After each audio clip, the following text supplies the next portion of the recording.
সবই যদি এক বছরে হয়ে যায় তাহলে নির্বাচিত সরকাররা 5 বছর সময় নেয় কেন বলেন তো? সবই যদি এক বছরে করা সম্ভব হয়।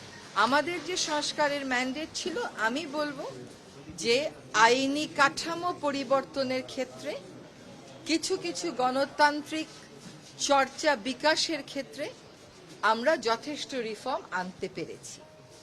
এখন এই রিফর্মগুলো ফল কিভাবে হবে, যে আইনগুলো হলো সেগুলোর চর্চা কখন শুরু হবে, চর্চা কতটুকুন জোরালো হবে, চর্চা কতটুকুন আনহিন্ডার্ড বা চর্চার ক্ষেত্রে আদৌ কতটুকুন বাধাহীনভাবে এই চর্চাগুলো চলতে পারবে, তার উপর নির্ভর করবে রিফর্ম কতটা সফল।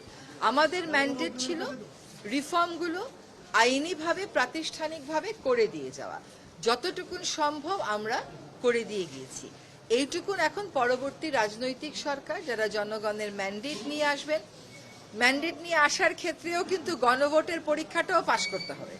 তো গণভোটের ফলাফলের উপরেও অনেক কিছু নির্ভর করবে, কিন্তু আমাদের উপর যে দায়িত্বটা ছিল, আমরা যেগুলি প্রাধিকার মনে করেছিলাম, আমি মনে করি সেগুলো আমরা করেছি।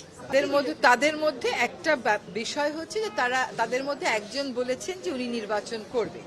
যিনি নির্বাচন করবেন একটা অরাজনৈতিক সরকারে তিনি আর থাকবেন না, সেজন্যই তিনি পদত্যাগ পত্র দিয়েছেন এবং তারও কিছু দাপ্তরিক কাজ আছে, তফসিল ঘোষণার আগে ওগুলো উনি শেষ করতে পারবেন, ওই সময়টুকু উনি পেলেন। সেটুকু এটা সম্পূর্ণ প্রধান উপদেষ্টার এখতিয়ার। এটা তো এত অধৈর্য হলে তো গণতন্ত্রের যাত্রা হবে না। ধৈর্য ধরেন, পদত্যাগপত্র কার্যকর হোক, তারপরে প্রধান উপদেষ্টার দপ্তর থেকে জানতেই পারবেন। আর তো 6 ঘন্টা 8 ঘন্টা 10 ঘন্টারই ব্যাপার।